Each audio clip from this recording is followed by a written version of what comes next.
All right, welcome to lecture number 5 here on the Middle Colonies. Middle Colonies are going to be a mishmash of the New England colonies and the Southern colonies. They're going to be agricultural, yet have a big business sense. They're going to be more diverse than both groups. Okay, both are going to be sort of one-dimensional, while the Middle Colonies will be way more ethnically and culturally diverse. So when we left off last, Edmund Andros had been kicked out of the Dominion of New England. The Glorious Revolution occurred, and William and Mary were now on the throne of England. It says right there, many colonies struck out against royal authority, including New York and Maryland. One of the big things that you need to take away from this is this idea of salutary neglect, right, or this beneficial neglect. What's going to happen is they're going to look the other way when it comes to the Navigation Acts. The Navigation Acts, as we'll look at in class, remember, are laws that were going to limit trade in the colonies. And effectively, they were designed to make sure that the colonists didn't trade with the Dutch, but they only, basically, if you traded, you had to trade on an English ship, and it had to be going to an English port.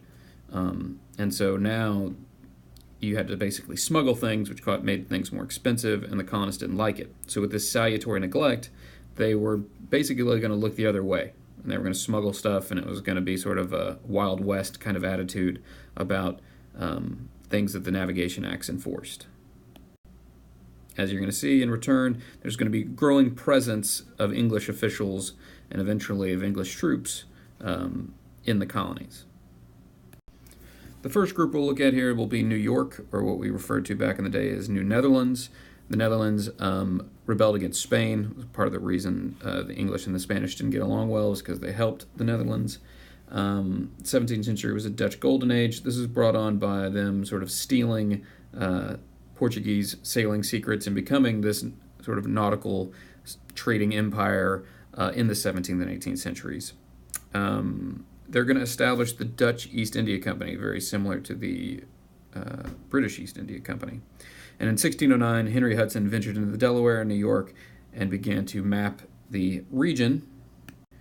And in the 1623 and 24, you're going to see New Netherlands founded on the Hudson River.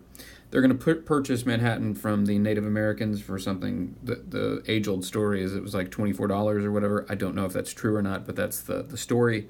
And they're going to establish on Manhattan Island New Amsterdam, which eventually becomes New York. It will be established as a company town for the Dutch West India Company and becomes a center of trade for the region. And so New York, or New Netherlands, or New Amsterdam originally, from its get-go is going to be important for trade in the New World. You can see on the map here the Dutch settlements in this region. Whoops, if I had the highlighter pick, that'd help. In this region, okay, you have basically the south starting here, and then you have New England here, and then this will basically be the Middle Colonies, which are made up of New York, Pennsylvania, Delaware, New Jersey. Okay. New Netherlands is basically going to be set up as a business venture. So as it says right there, there was no enthusiasm for democracy. A local body with limited lawmaking powers was established. But basically, it was this idea of patroonships, which are effectively feudal estates. There was a lord, and people controlled the area. Now, even though this is the case, it's going to be very, very liberal. Because it's business-oriented, there's not going to be this moral attitude that you're going to see with a lot of the other colonies. And so there is going to be a lot more personal freedom because everything is going to be centered around trade and investing, and that's going to bring about different cultural groups and all sorts of stuff. So they're not going to be super concerned with a lot of the moral obligations that we look at with New England. Today, you can still see the effect of the Dutch on Manhattan Island, the street where the wall was built, or Wall Street, right? And then they didn't call it Broadway, but it was the largest street, right? You can see here, Prince Street, still in New York City. And this is a Google Maps overlay of a New Amsterdam map. But really, as you can see, this established what becomes New York and what's still around today. The Swedes are going to encroach upon the Dutch territory. The governor of New Netherlands, Peter Stuyvesant here, is going to successfully absorb Sweden into New Netherlands. And the importance of this is it begins to take shape of what the state of New York will look like. The Dutch are going to give up New Netherlands to the English. The Dutch and the English had been becoming adversaries during this point, and the king, Charles II, is going to grant his brother the right to take the area of New Amsterdam if he wishes. And he does. He rolls up with an invasion force, and Stuyvesant, who's the governor at the time, basically outwardly prepares like he's going to fight the English. He had like a wooden leg, though, so it seemed kind of silly that he would be doing all this stuff. And the people actually persuade him to not. And they surrender because they were there really, in the end, they're there to make money. They're not in there to fight for who their ruler was. Shortly, though, after this, during the Third Anglo-Dutch War, the Dutch are actually going to take back Manhattan. And then at the end of that war, give it up to the English, because basically the English are going to win and they have a choice between the island of Manhattan or Suriname in South America. And they pick Suriname thinking that in the long run it'll be more profitable. So clearly they were wrong.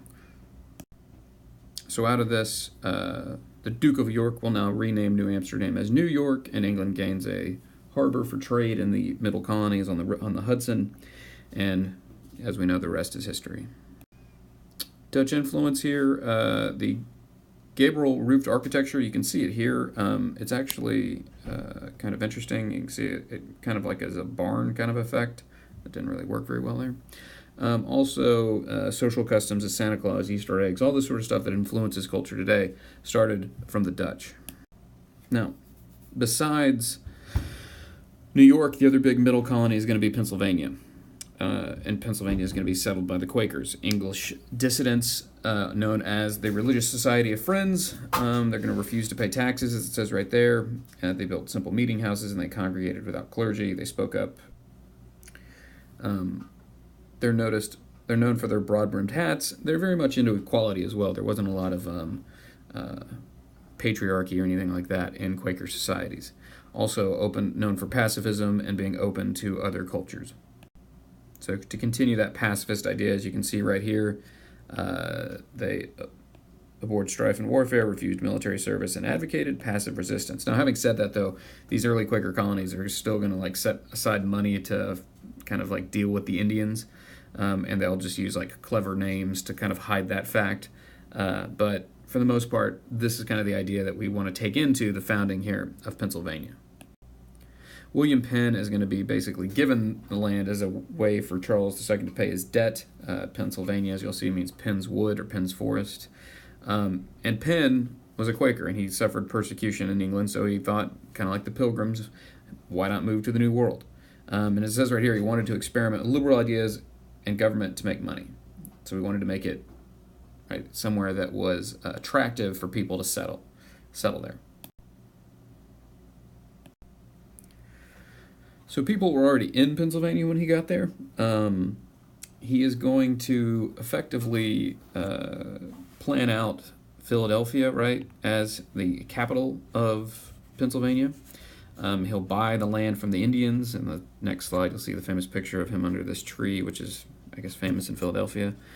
And he'll name it for brotherly love, the city of brotherly love, because that was the idea. He wanted people from all cultures and groups to come together to get along, even with the Native Americans. You'll see here.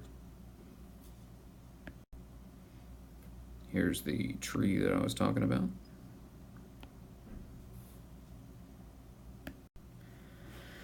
Now, more and more of this open attitude is going to bring people in that aren't necessarily going to see eye to eye with Quakers' Indian policy, so that's going to begin to grow tensions between the Native Americans and the settlers of Pennsylvania.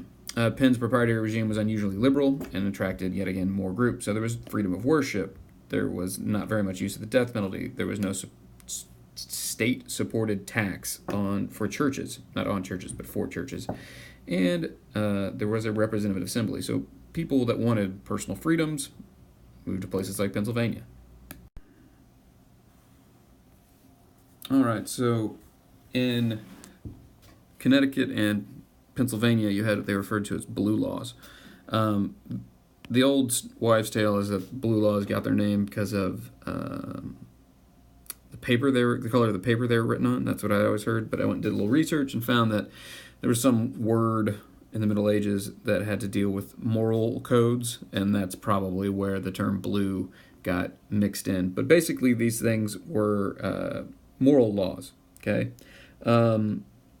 Today we still have them in Texas, like you can't buy alcohol on Sundays before noon kind of thing because you should be at church. That kind of idea. So Pennsylvania is going to thrive, right? As it says right here, by 1700, the colony surpassed all other colonies except for Virginia and Massachusetts, because those are going to be the two largest and most important. But besides those, by 1700, right, it had surpassed all of the others in wealth and population. Penn's only going to spend 4 years in the colony, then he's going to go back to Europe. All right, common features here, middle colonies. As I said at the beginning, they were agricultural, so they had fertile soil. They became the bread colonies, and they grew all the grain. They also tapped into the fur trade, and they stimulated industry in places like New York and Philadelphia. And as I said, they were sort of this mishmash of the New England and Southern colonies. It wasn't like New England where they didn't need to own land, and it wasn't like the South where they owned a lot of land, so it was an intermediate size. Also, the governments, as you can see here, are kind of in between, and they had fewer industries in New England, but they had more than the South, and they weren't quite as big agriculturally as the South, so there you go. So, as I said before, they were ethnically diverse. There was this unusual degree of toleration, and land and economic opportunity were easier to acquire than, say, in the South or the New England colonies, right? You didn't have things controlled by the church in New England, and things were not dominated by these large landowners like in the South. In the end, as it says, all American colonies flourished under Britain's continuing hands-off policy, or what we refer to as salutary neglect. They were too busy fighting their wars or fighting civil wars or doing whatever to enforce the Navigation Acts, which gave us time to grow and begin to trade and smuggle and do all the things we needed to do to become independent on our own, especially trade-wise. Make sure to take a look at the key terms and work associated with this, and I will see you guys in class.